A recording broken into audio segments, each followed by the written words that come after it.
Okay guys, you are in for a treat today. As you can see, we have two gorgeous cars, a 993 and a 996, both in speed yellow.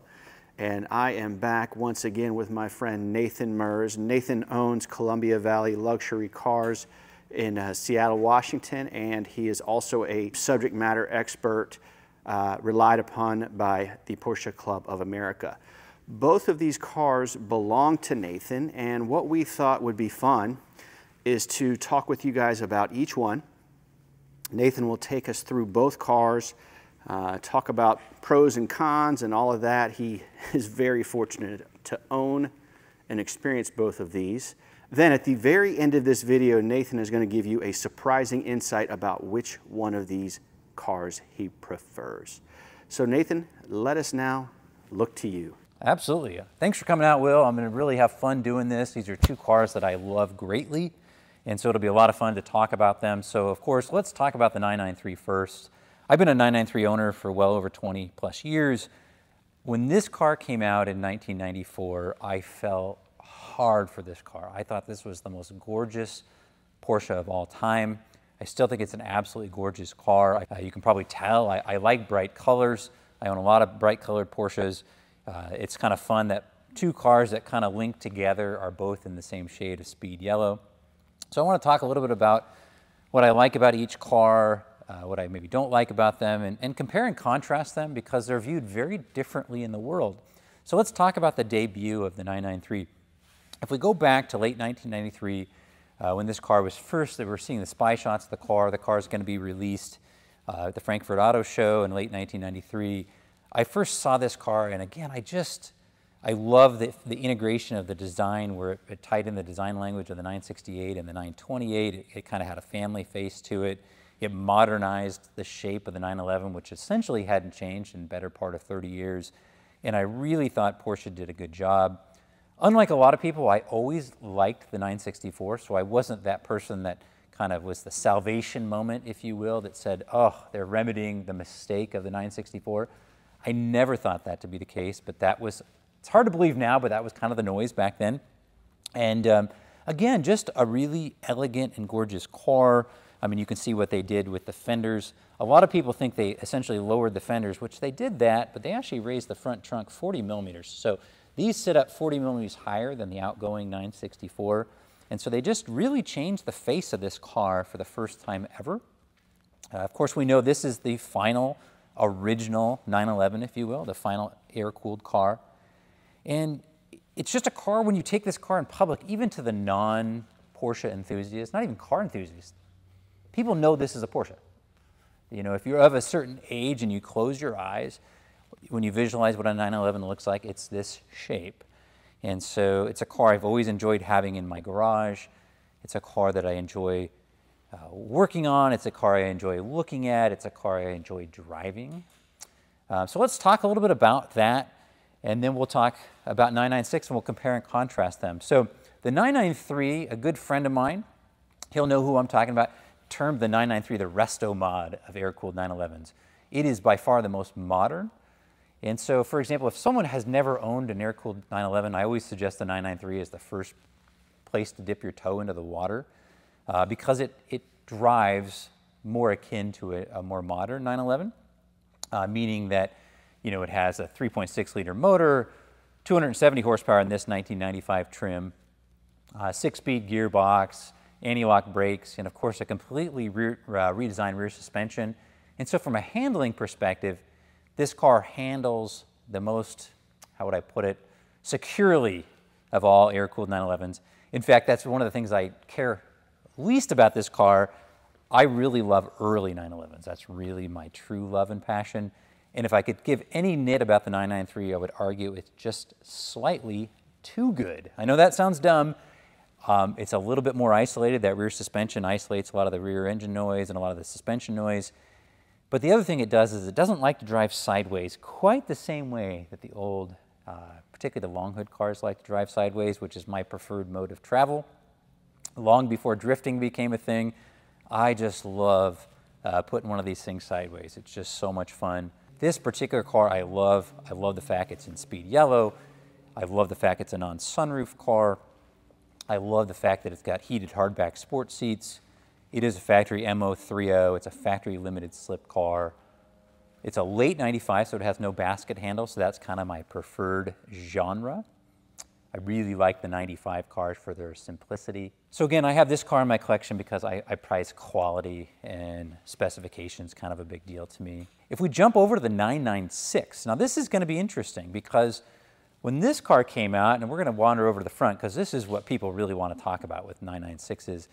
If we remember when the 95 993 came out, people applauded. I mean, there was tears of joy in people's eyes. When this car debuted, unfortunately, the reviews were much more mixed. A lot of people said, oh my gosh, you've changed the look of our car. Of course, these headlights drew a lot of scorn potentially. And I'll be honest, I was in that camp. I was so entrenched in the original air-cooled 911. I owned, I think when the 993 came out, I was driving a 911 SC. And so I had a hard time getting my head around this car. So if you can imagine, when this car was new, I was madly in love with it.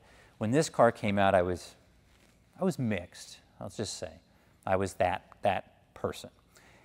What's interesting, if I fast forward now to 2023, I think the 993 is a gorgeous car, but I think it's somewhat dated now, particularly because, for example, the headlight design says to me, hey, I'm from the 1990s. That's not a bad thing, but it's not as timeless, for example, as the other 911s with the traditional upright fender.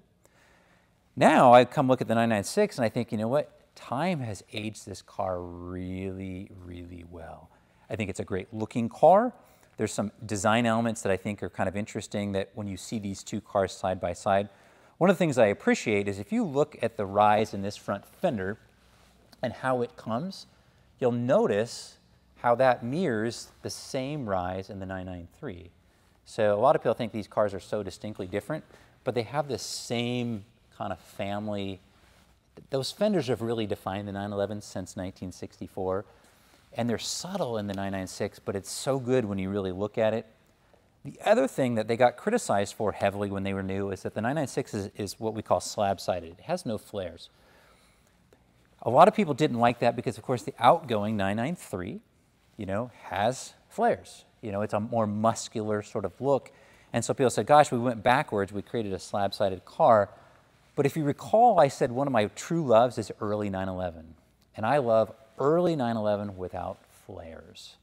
And so when I look down the 996, what I see is I see early, I see design language of early short wheelbase and early long wheelbase cars. And there's an elegance to it. They're not pulling and prodding and making it bigger than it is. It's an elegant car that I think is aged really, really well. Getting back to headlights, the other thing that's kind of funny, because they got so much grief about this original. This is a 996.1. This is the original headlight design that they used, which they did share with the Boxster. And they got a lot of grief for that. So in 2002, we got the second generation 996, and they redesigned the headlamp. And I remember when they did that thinking, oh, that's way better. Now, the funny thing is, I much prefer the .1. I think the original design is fabulous. I own a 996 Turbo, which has the later .2 headlights. I think this is a prettier car. I think it's more elegant. A lot of people might ask about the orange reflectors. This car never had them because it was optional with the Lightronics. The Lightronic cars did not get the orange reflectors. The other thing about this car, I think it does highlight, and it's true whether it's on a 996 or a 993, that specification matters a lot. So one of the things that's such a draw on both these cars is how they were spec'd. And the color is really the start of that. So for example, if this car were Arctic silver on gray, and it had the 17-inch Boxster wheels and no aero kit, it probably wouldn't pull on my heartstrings in quite the same way. But this is speed yellow. It is a factory aero kit car, which is kind of a hard thing to find on a 996. I think that works really, really well.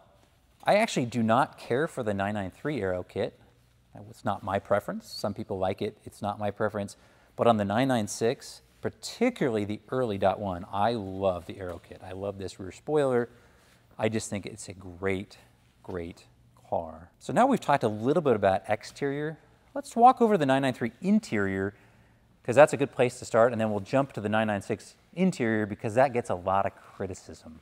I think unfair, but it gets some criticism, so we're going to delve into that. So if you jump into the 993 interior, one of the things I do love about the 993 interior is this is a very familiar place for me.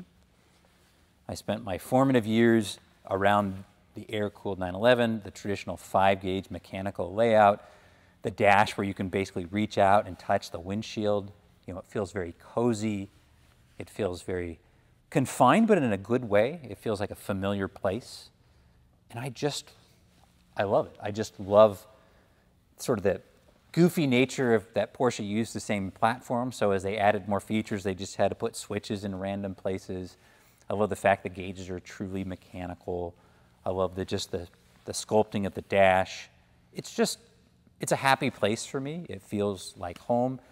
Maybe if you didn't grow up with one, maybe that wouldn't have the same appeal. But to me, this is what a Porsche should look and feel like on the inside. And then, of course, everyone's favorite feature on one of these cars, when you close the door, I mean, it's as if God himself designed that door. It's like the Rock of Gibraltar. When you close it, it's just so firm and sounds so good. And the 996 is a modern car. Porsche could no longer afford to keep making this car. So the thing you had to know is that this car cost 30% less to build than the 993 did. And you can see evidence of that in all sorts of places. Most notably, probably the interior. The interior on this car got beat up a little bit too. I think Porsche took some design risks on the interior. Now you will note this particular car, you know, I've kind of set up the way I like it. So it has a set of the Euro GT3 Perlon sport seats. It has its equipment harness bar in there. It's got the GT3 center console delete. It was spec'd with the factory painted console to begin with. But actually the other thing that's funny about the interior on this car, again, when it came out, I struggled with it because it didn't have the traditional 5-gauge layout, although it has a modern reinterpretation of a 5-gauge layout. But I think it's aged really well. A friend of mine, he really knocked the car. He said that the Porsche had taken design cues from the 1996 Taurus interior. I said, ouch, that hurts. With the, kind of the oval shapes and that kind of thing. But I will tell you, ergonomically, it's radically improved. It's a much bigger car on the inside, so it's a much more comfortable car to take a road trip in.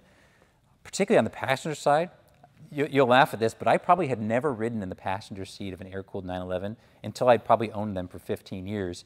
And the first time I rode in the passenger seat, I thought, this is a really uncomfortable car to ride in. I find it very comfortable to drive, but not a lot of leg space for a taller guy on the passenger side. This is a much more comfortable car to take a road trip. Air conditioning works well. The sound system sounds good. It's just a really nice place to spend some time.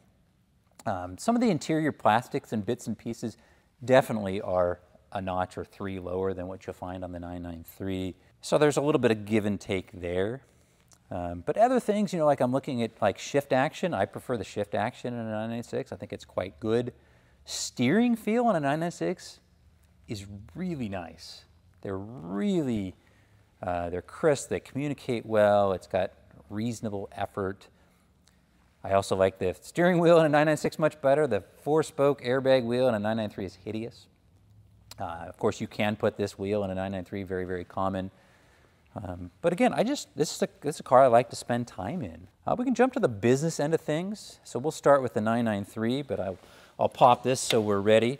And we'll talk about the difference in performance. Of course, the difference is how they sound and how they operate. So of course, last of an air-cooled car.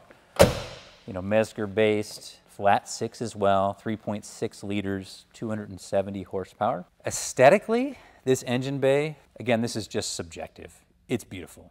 To me, it's what a Porsche should look like. You've got the cooling fan dead center. It's just a great looking engine bay. I like opening the lid. It's something that's kind of fun. And everything looks like little fine German jewelry. In terms of the engine's character on a 993, it's the fastest of all the air-cooled 911s. By today's standards, it's a quick car, but it's not fast anymore. I certainly wouldn't challenge your local soccer mom driving a Tesla in one. You're going to get embarrassed, and you frankly could be embarrassed by a late model minivan if you get caught in the wrong gear. So you're not really buying this car for its absolute performance. You're buying it for its sounds and its feel and its smells, and the fact it's the most modern feeling of all the air-cooled cars. In terms of maintenance and issues, I would say the motors themselves, the actual motors, are very robust, but they are very definitely prone to oil leaks. You know, 964s get kind of beat up as being leak prone. That's hogwash. They are leak prone, but so are 993s. Air-cooled 911s tend to be leak prone. The least leaky 3-liter and 3.2-liter cars, these will be. And maintenance and service costs are fairly high on these cars. Do not buy one of these cars and spend 90% of your budget. You want to leave some money in there for that. And I'm also finding as these cars get older, it's becoming harder and harder to find qualified people to work on them. I think that's one change. When you go to the 996, a lot of the design ideas and the technology is much, much newer, and it's much easier to find someone qualified to work, for example, on a 996 than I think it is to find good work done on a 993. So those are kind of my initial thoughts, you know, mechanically. But again, driving this car, it's solid, it's pure, makes great sounds. I would argue it's 5 degrees right of center. It's just a little too good. I generally prefer driving one of my 964s over driving this car, but it's not a knock on this car. It's actually just saying it's just a little too good. And if I frankly want to go 2 steps better in terms of driving, I'm going to jump in this car. So, of course, water-cooled engine. I'm not going to delve into the thousands of things that can go wrong with these cars. There's plenty of internet chatter about that.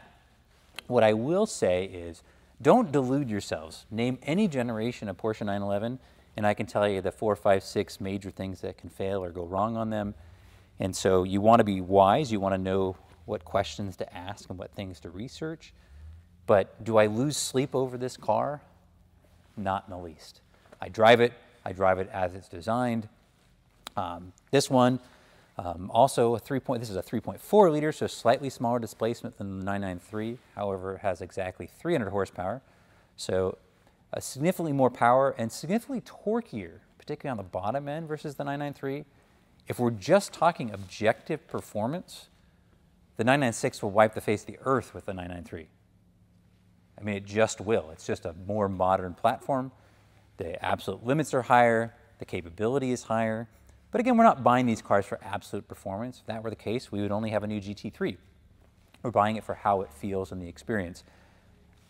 I really, really enjoy driving this car. I think it sounds incredibly good.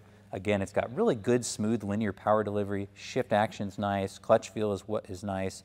The steering is wonderful. And in fact, if you go back to period reviews of the 996, while people were yelling and screaming about headlights or interior plastics, you'll note nobody said anything bad about how they drive. Every review in that period, they raved about it.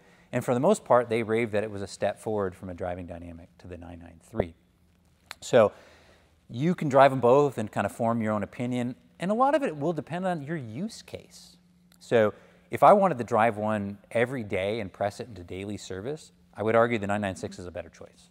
It's got more modern air conditioning, has more modern safety equipment, it's got a more spacious cabin, more cargo space, it's easier to get service on, the service intervals are more spread out. This is a car I think I could use on the daily. You certainly can use a 993 on a daily. I had one as a daily driver for many years, but it's going to take a little bit more of a committed owner to do that. The other thing is, Will, you were asking me, you were saying, well, gosh, you know, which one do you prefer? You know, it should be an obvious question.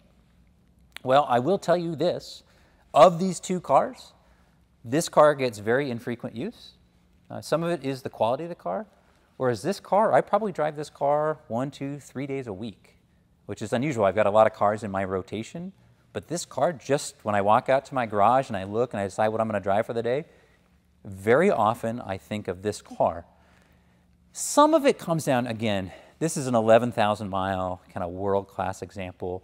So I have a little bit of anxiety. Like I wouldn't go take this car and park it in downtown Seattle. I wouldn't go out on a dinner date with my wife in this car. This car is nice enough. I'm proud to own it. It's got 45,000 miles. I would take it to any event. But I'd even go so far, I'll park it at the airport if I need to go out of town for a couple days. I'll drive it downtown Seattle and park it on the street. And there's a certain freedom in having that. In terms of absolute driving, however, it's a real heretical, but I'm going to give the nod to the 996 in terms of the driving dynamic. in terms of build quality, history, kind of sex appeal, kind of lineage with Porsche, and of course this all-important door click. My nod's going 993. And this is not talking values. I mean, the funny thing is, of course, this 993 is worth significantly more than this 996 is, but I don't generally form my opinions on what something is worth. You know, a lot of people get caught up. They think the most expensive car is always the best car. That's simply not true. I always tell people, buy and drive the car that speaks to you. And I hate to say it, but more often than not, between these two cars, the car that speaks to me that says, come drive me, 996. Okay, guys, fascinating video, and I just consider myself very lucky to be able to stand in the presence of these two speed yellow cars, the last of the air-cooled, the first of the water-cooled, and just take them in and listen to Nathan talk about them. Along those lines, he and I are going to be doing some more videos together. The next one is going to be about a 991.1, and we're going to be talking about maintenance and whether or not it makes sense to take a more modern 911 to an actual Porsche dealer. So if you haven't subscribed to the channel, please do if you want to be notified when the next video comes out. And if you're still here, I appreciate you watching.